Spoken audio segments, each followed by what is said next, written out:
Hello, everybody, and welcome to EduMatch Tweet and Talk number 17. So please follow along with us. If you're seeing us right now, that means that you're probably already on our Google Plus page, bit.ly/tweettalk17. But also feel free to back channel on a Twitter hashtag EduMatch. So if you're interested in being the EduMatch person of the day, please check us out at edumatch.education. You just fill out the little Google form. We get some info about you, and we tweet it out to our network of 9,000.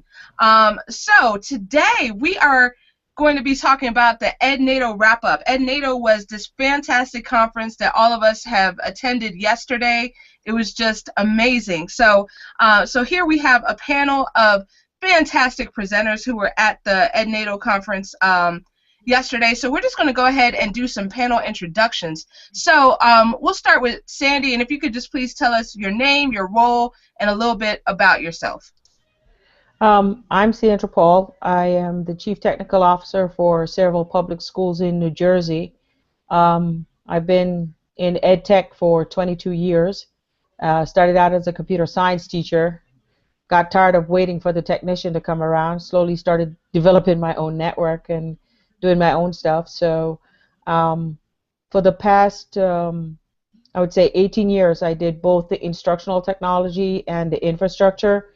And this year, for the first time, my focus is primarily just instructional technology. So that's what I do. All right, fantastic. Thank you for joining us, Sandy. Next, we'll go to Lisa.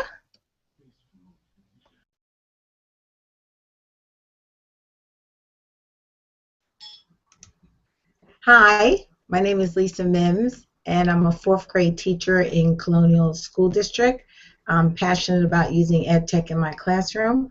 I'm also a blogger, and my blog is Diary of a Public School Teacher, so check it out when you get a chance. All right, fantastic. Thank you so much for joining us, Lisa. All right, and Adam. Hi everybody. My name is Adam Schoenbart. I'm a high school English teacher in Ossining High School in New York, in Westchester County. And outside of that, I'm also a technology coach. I work with teachers to help them implement technology in their classroom, a Google education trainer. I blog at aschoenbart.com, and I'm also the co-creator with my friend Danny Kennis of the EdTech Cal NYNJ, a crowdsourced calendar for education and EdTech events. All right, fantastic. Thank you so much for joining us, Adam. So all three of you, we are so happy to have you here. So Craig says hey to Sandy on the Twitter back channel EduMatch. So without any further ado, we're going to go ahead and get started with the first question. So I'm going to go ahead and pose this first to Sandy. What was your overall experience attending Ednado? My overall experience was really great. One of the things was it's always interesting when you go to these workshops or you go to these conferences and that type of thing, and you realize that you're no longer among strangers, but you're actually among friends, because you've met so many people via Twitter, which is how I met Sarah at EdCamp NJ, and even Adam too, actually. And now that I've also met everybody else who's on this panel here, you know, it's funny how that's one thing. But the other part that I thought was interesting was the actual space that we were in. I thought the learning space that we were in was absolutely awesome.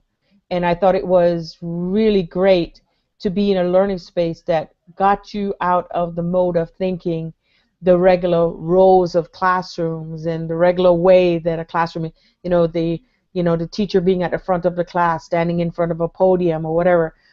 It was amazing. So I think it energized me.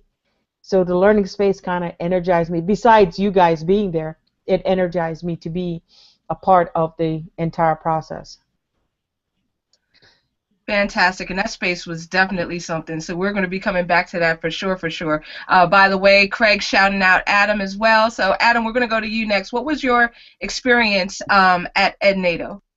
All right, so my experience was an interesting one because I had attended the first Ednado in Middletown last year in April, and I had a blast. It was one of the most fun, relaxing, comfortable conferences where I got to meet friends, see my friends, and I just learned so much. So I was excited for this one, and Chris Avila, as one of the organizers, had given me a heads up, and I was presenting with, again, my friend Danny Kennis, and he messaged us and said, hey, our attendance is looking a little low. So if you don't want to make the trip, I understand, but the space is worth it.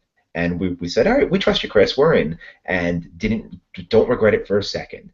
I'm gonna pick up on what Sandra was saying about friends. I loved the connecting with so many people that I had met on Twitter and friends and acquaintances. And great sessions, but the space just was a game changer for me in making me rethink what goes on in my classroom, its layouts, and just our schools in general.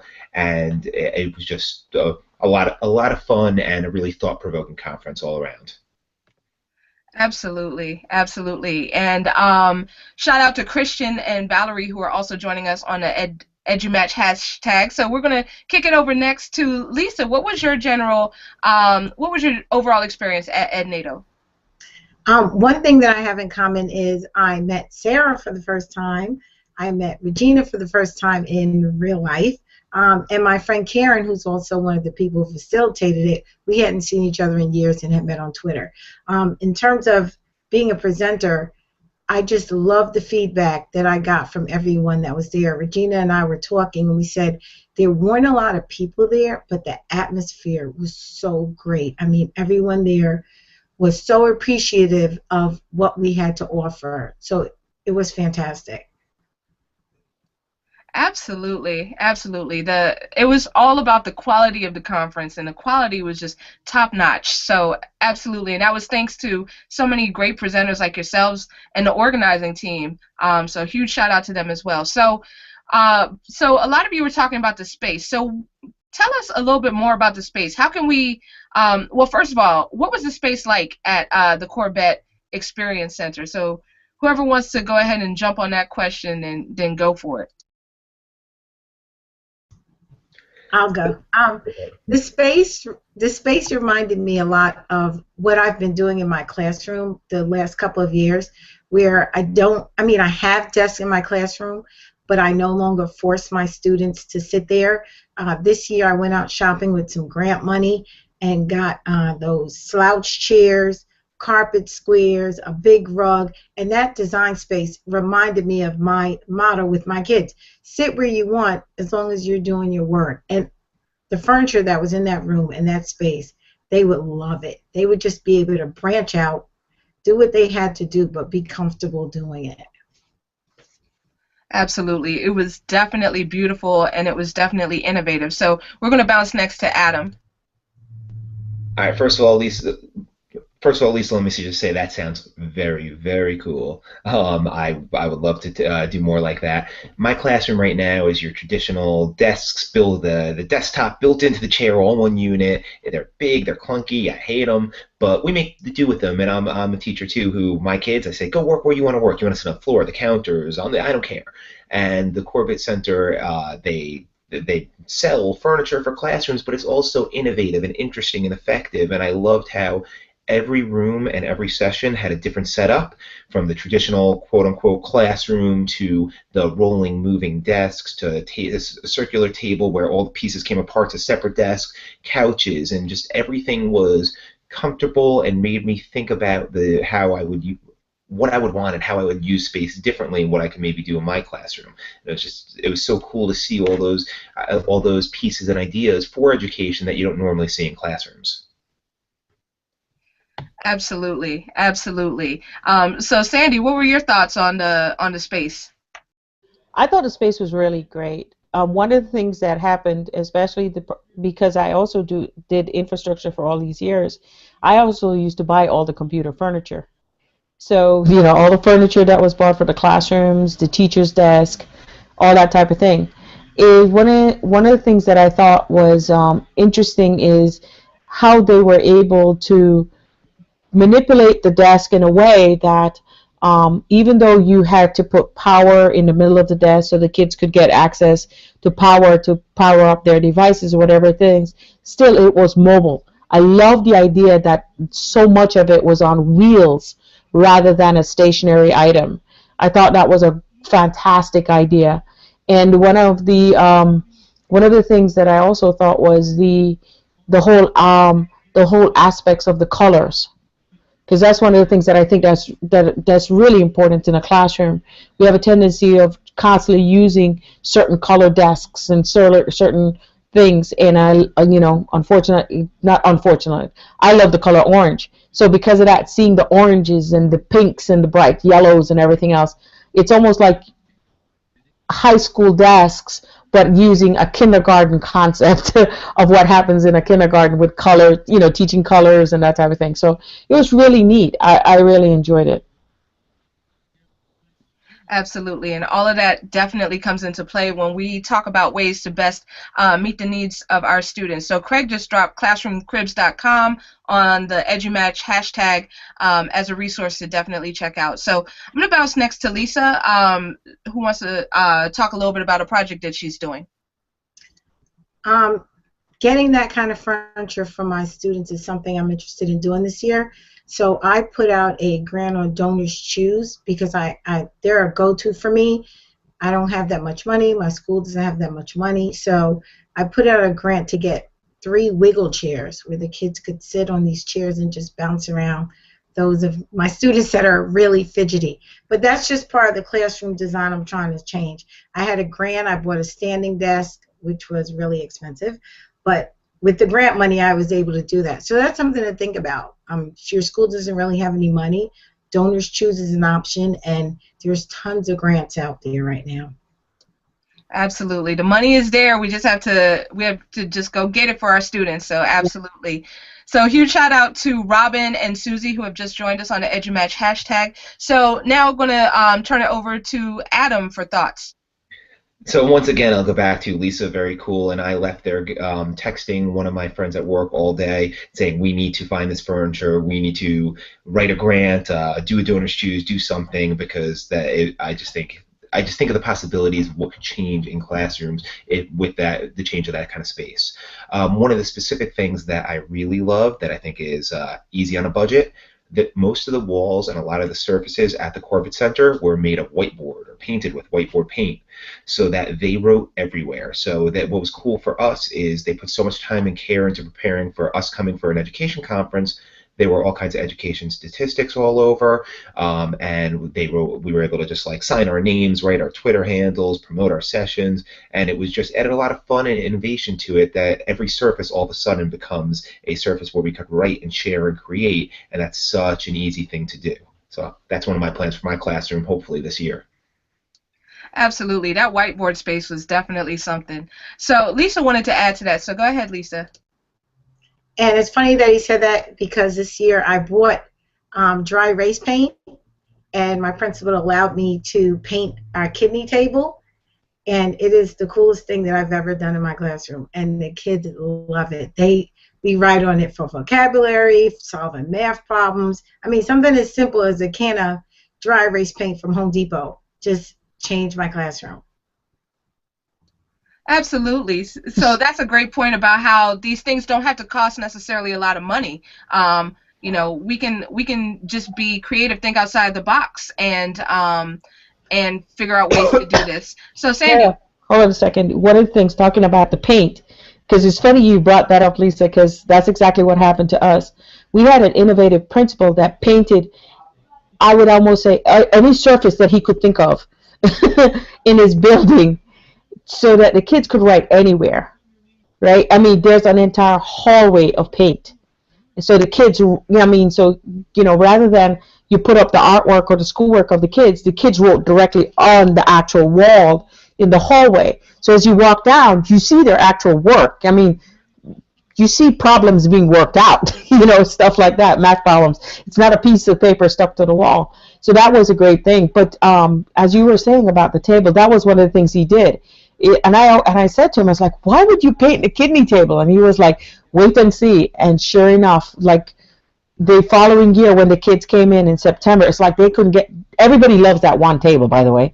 So, but you're right. The only thing I can tell you this, on an infrastructure side, the Home Depot paint unfortunately, sometimes strips. What I did was I bought paint from a company called IDEA, IDEA. It's more expensive than Home Depot, just to let everybody know. But that one does not strip. It's actually made to hold on to a surface. So what we did was we painted the blackboards and made them whiteboards. And we painted a concrete wall because we changed from using a smart board to an interactive LCD projector. It's called a Brightlink from Epson. So using the smartboard notebook software with that projector, the kids are using a concrete wall in their classroom as an interactive device. So that worked out really great for us. Absolutely, absolutely. Just the ideas are just amazing, like what we can do when we purposely redesign our space. So that is fantastic. Just wanted to go to our Q&A really quickly. So Cynthia had a comment. She said you have a really nice space you were working in. Saw on Twitter and Instagram. Sweet. So thank you, Cynthia, for the comment. That is fantastic. Also, shout out to Regina and to Stefan, who joined us on the EduMatch hashtag. All right, so just wanted to shift gears for a second. All four of us yesterday presented. So wanted to ask you all about what was the experience to present in Ednado, and do you have any tips or tricks for presenters in general? So whoever would like to go first on that topic, just go ahead, unmute yourself, and go for what you know. All right, so I had a great time presenting at Ednado, and Danny Kennis and I presented a session called Life After Tech, a discussion of the SAMR model, ed tech, and what's next. And we were inspired by a recent conference, the NJPA ESET 2 conference, where so many of the sessions that we thought were really great were discussion-based and facilitated rather than the sage on the stage model, and we kind of wanted to bring that to Ednado. And we led a discussion about how, when, and why technology is being used in the classroom and kind of our philosophies about that. And it was a very small group, but what was so cool is everyone in the group wanted to just talk the whole time, which is exactly what we were hoping for, that in the 45 minutes, I barely spoke, which isn't your usual conference presentation, but was exactly what we're looking for. And so I had a lot of fun with it. In terms of advice, I think have fun. I find presenting to be fun, and I think a lot of people, especially newer presenters, you're a little nervous, but I think just enjoy it, and I think we all have something worth sharing and communicating to others. Absolutely. I love that philosophy that we all have something to share and to bring to the table. So that's definitely something that that everyone needs to know. So thank you so much for bringing that up. Also wanted to give a huge shout out to Regina, who's dropping pictures of the space. Regina is one of the organizers of Ednado, so she is on the Twitter hashtag. So hi, Regina. All right, so just going to turn it over to whoever else wants to jump in with thoughts on presenting. One of the things that I want to share in terms of tips, I'm presenting this weekend at the Colonial Tech Conference in Delaware, and we were asked, yes, and Sarah will be there too, and we were asked to make it hands-on, which makes a lot of sense. So that made me reassess the presentation I was doing for Ednado, and that's exactly what I did. I made it hands-on, and it made such a difference when you have everyone involved in what you're doing. So instead of standing at the board and telling people what to do, how to do it, I had them do it as students, and I think that was more powerful than, as Adam said, me standing up there telling them what the tools were, how they could use it as teachers. Rather, let them use it as students and see what would work for them in their classroom. And I love presenting at Ednado. Absolutely. It was very hands-on and very interactive, so that was definitely a great way to keep the participants engaged. All right, Sandy, what about you? For me, one of the great things, I was so inspired by the space and also by the people that were the attendees and everything else. I presented on about the global classroom, and it's funny because one of the things that I was really attracted to was that interactive device that I saw. I had tweeted out that we had some fourth grader and a fifth grader trying to show us as the adults exactly how to use it, and they were standing on top of the cube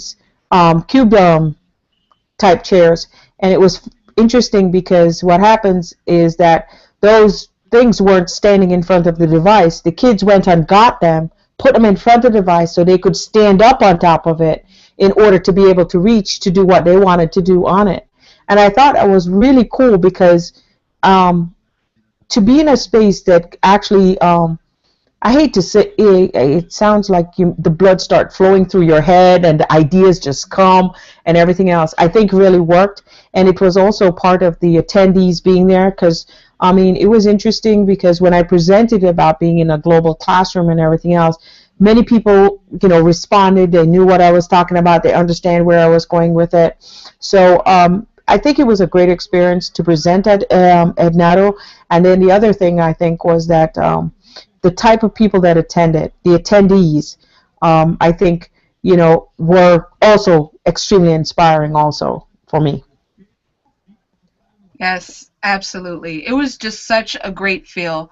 I really loved it, and I love the fact that everyone was just so positive. It was just a wonderful, wonderful, wonderful experience. So I felt very, very honored to be there as well as a presenter and as an attendee. So speaking of attending, so let's take off our presenter hat for a second. Which sessions did you all attend, and what were your major takeaways from those sessions?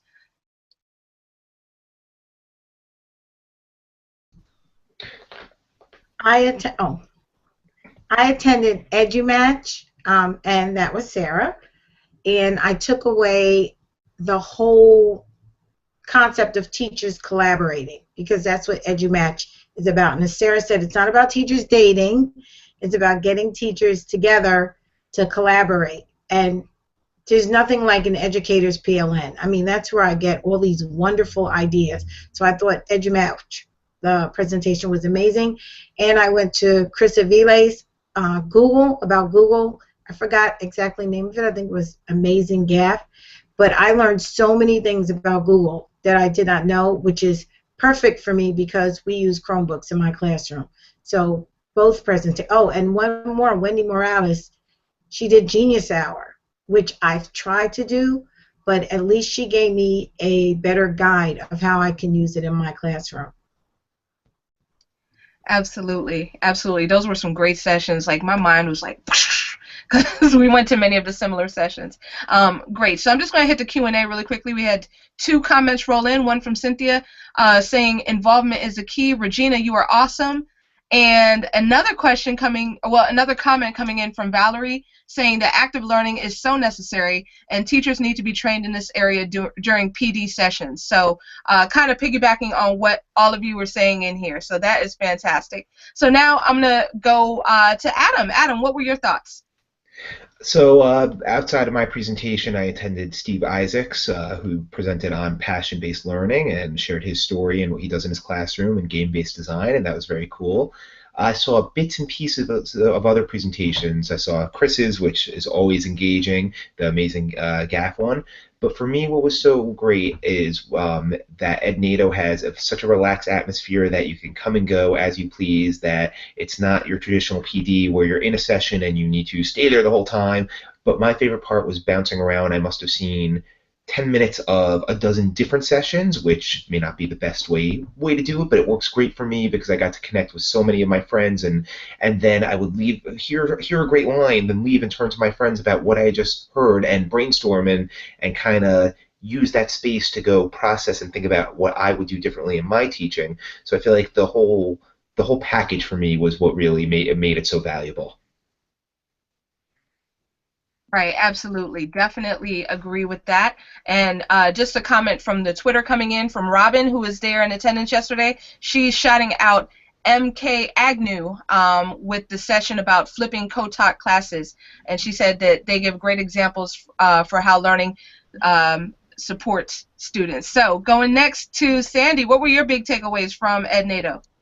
Well, the session that Chris did in the very beginning about how he wanted to change the furniture in his classroom and how the kids did it, and it was really a project regarding the passion of the kids, and I thought that was a great concept, because to get them involved in the entire learning process and how important it was for them to change their learning space, I thought was really a great idea. I then went to I also went to the Genius Hour one, and actually the reason, I had a motive behind it. It was because I'm hoping to bring the Genius Hour to my school district also. So because of that reason, it gave me tips, of what to do and where you could possibly go. But like I said, one of the big things was how Chris Aviles incorporated it, how his students were the ones that actually did the entire project to get the furniture in their classroom. And I think that's what teachers need to understand, is that the students in your classroom do have a mind of their own, and they themselves are innovative enough and have the ability to go beyond us as adults. I always think, people will disagree with me, but I think that the older I get, the less brain cells I have, therefore, how innovative can I really be? When I look at children, I look at my 5-year-old grandson, or, look at the kids at school, the 4th and 5th graders, or look at the high school kids, I always look and say, their brains are just developing. So their concepts of what they think is way overboard. Why not, tap into that and just give them the time to be able to do that? And I thought the whole project with Chris Aviles, I thought, was absolutely wonderful. So between that and the Genius Hour, as you can see, I'm more focused on getting kids involved into projects, as we adults just need to step out of the way. Definitely love that. Love that. Yes, it is all about student choice and student voice. So definitely wanted to thank everyone who is on panel for joining us tonight with all of your great insights about the Ednado conference yesterday. Thank you so much to the organizers who made Ednado happen. And thank you to everyone on the Twitter hashtag and contributing via Q&A. Thank you to everyone watching us right now. So just wanted to let y'all know that the Twitter chat will be storified, and this Google Hangout on air will be available as an iTunes podcast in the upcoming weeks. Now come back next week. We're going to have a topic featuring Dorian, who is going to be moderating when was the moment that you fell in love with education. So we hope to see you back at bit.ly/tweettalk1818. Anyone can be a panelist. Just leave a comment on that Google Hangout page. Once again, bit.ly/tweettalk1818. Also, if you have a big educational idea, please drop it off at bit.ly/bigeduidea, and let's change the world together. Let's make it happen. Just make a 30-second video, and let's get some collaborators going on for you and get this project on the road. Also, you're going to see drop in a couple seconds on the EduMatch hashtag some challenges proposed by Regina for those of us who are already connected educators but who want to kick it up another notch for CE15, Connected Educator Month in October. Also, we have a brand spanking new Facebook page. You can be a member at bit.ly/EduMatch Facebook. And last but not least, if you want to subscribe to our podcast, please do so at bit.ly/EduMatch podcast. So again, thank you all so much for joining us. You all were fantastic. Loved your insights. So catch y'all next week, same bad time, same bad channel at EduMatch. Have a fantastic night.